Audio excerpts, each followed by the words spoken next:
Hey guys, I'm Nick Bester. I'm a sub 225 marathoner and an online running coach, and I'm also a NoblePro ambassador. So today, as you can see, my NoblePro Treadmill's behind me. It sort of lives in my running cave / office. It's helped me so much training wise, and I'm going to discuss two things today. The first of which is sort of when is best to run on the treadmill throughout the year, and the second one is what sessions you should be doing on a treadmill and how to structure these sessions. So I think let's start with the first question. So when is best to run on a treadmill for me personally?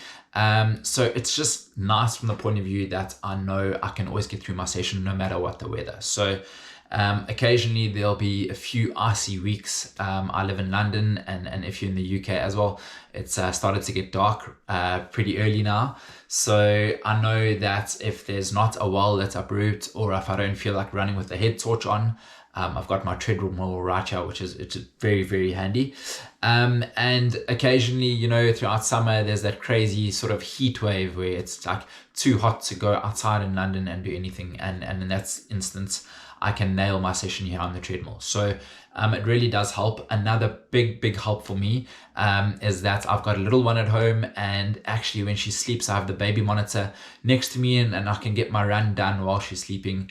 Obviously, that's been a huge help to me because I wouldn't be able to do that if I had to go out on the road. I wouldn't know if she was waking up. So from that point of view, it really covers off a lot of things, and basically it takes out the excuses for not being able to do a session due to any climate or weather or whatever the case is. You've got your treadmill at home, it's accessible, and it really has helped me get through a lot of sessions that I wouldn't have been able to previously.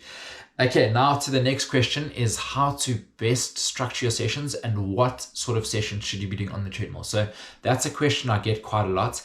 And the sessions that you should be doing on the treadmill is honestly, you can do none of them, you can do all of them, so it doesn't really actually matter too much. So you can do anything from a recovery run to quite a big interval session to heel repeats, and I'll go through all of it now. But what I tend to do is I tend to vary it up. So sometimes I'll do an easier run, sometimes I'll do sort of my interval work, which I'm quite a big fan of doing it on a treadmill occasionally.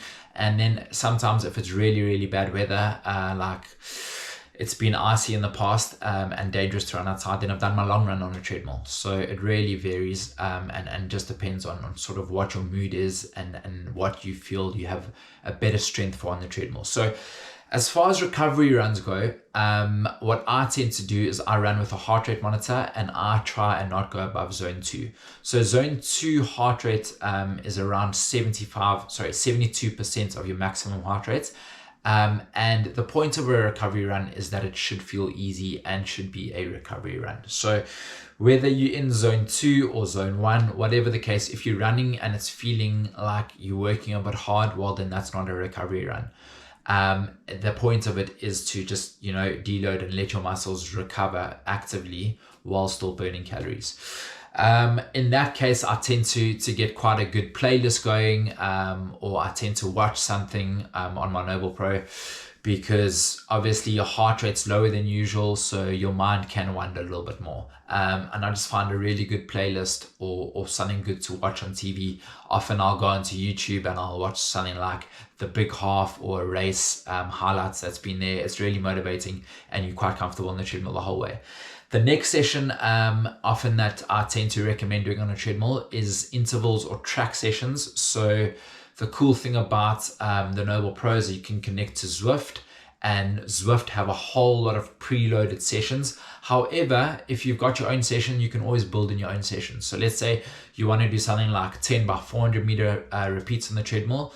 That's perfect. You load that and you can do that. And what's good about that is that it's really consistent. So obviously on a track, what tends to happen often is you go out hard at the beginning and you feel like you can sustain it, and it actually feels like you are sustaining it, and then you look at your watch and your pace and you tend to be dropping, and at that point you've gone above threshold and you start getting a little bit slower, but it feels like you're working harder.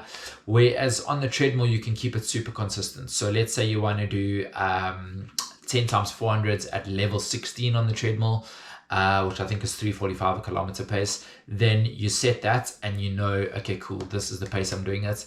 I often tend to recommend progression training, so sort of like picking it up towards the track session, right at the end with the last rep being your fastest, and that you can control quite nicely on a treadmill. So really, really good from an intervals point of view. It's also good from recovery, whereas you set it at that speed, boom, you jump off on the side, you recover. It's a static recovery before going again. So that covers off track and intervals. As far as tempo work goes, once again, also very, very consistent. So like I said, quite a good session is like sort of progression tempo sessions where you're doing sort of like, let's say, blocks of 4 kilometers down to 2 kilometers down to 1 kilometer, and you can increase your speed every time. The cool thing about the treadmill is that you increase the speed and you just have to stay on the treadmill. Whereas if you're doing that outside, you're constantly looking at your watch. Am I on pace? Am I under pace? And stuff like that. So you kind of are a lot more consistent once again on a treadmill. Heels session, really, really good, especially like heel sprints. I really like doing those sort of sessions on the treadmill. You can set your incline to quite high, whereas if you try and look for similar incline heels around where I am in London, you've got to run for at least around 5Ks to get there. I know on my treadmill I can do a 2K warm up and then straight into heel sprints, whether it's level 1 or level 20, whatever incline I'm doing. It's right there and readily available, which is great. Another big session that I like to do, and I highly recommend, it's quite a good one to do, is to do sort of a time trial. So let's say you're targeting, for example, a 50-minute 10 kilometers. So you know you need to run at 5 minutes a K, but you're not quite there just yet. You set your treadmill to 5 minutes a K, and then you go for as long as you can. So whether you make the full 10Ks, or let's say you make 8 kilometers, you know you got to find, you got to go for another 2 more kilometers. So you got to find a little bit extra. It's a little bit more structured training, consistency, and that's what it takes to get there. But it's a nice gauge to see where you're at, how close you're at, and where you want to get to. What I tend to do is I know what my goal 10K pace is. So I'll set the treadmill to that pace, and then see how long I can hang on for, and hopefully, you know, get a little bit closer every time until eventually I do get to that 10K pace, or that pace for the full 10Ks. Another thing I really highly recommend doing is sort of like a fitness test. So treadmill super consistent. And what I tend to often do is do a heart rate test. So running, let's say, a 5 kilometers, for example, in 30 minutes on the treadmill. Conditions will always be the same in here. Speed will always be the same. And at least that way, you know, okay, cool, I'm putting in the same amount of effort, and let's see whether my heart rate has gotten higher, lower. You can gauge whether you're getting fitter or not fitter. The last thing I would say is that to replicate road running for me, I would say you should set your treadmill to 1% incline. So if you're going, let's say, 18 kilometers outside, the real feel on a treadmill, 18 kilometers might actually feel like you're not working as hard. So what I recommend is you just put on 1% incline, and that sort of takes out the edge that treadmill running has on road running. But apart from that, you can run on the treadmill all year round, super consistent, great for a lot of sessions. I hope this has been helpful. If you're lucky enough to have a NoblePro treadmill like mine, they're really awesome, enjoy it. And yeah, maybe I'll link up with you in the Zwift world coming up. Cheers, guys.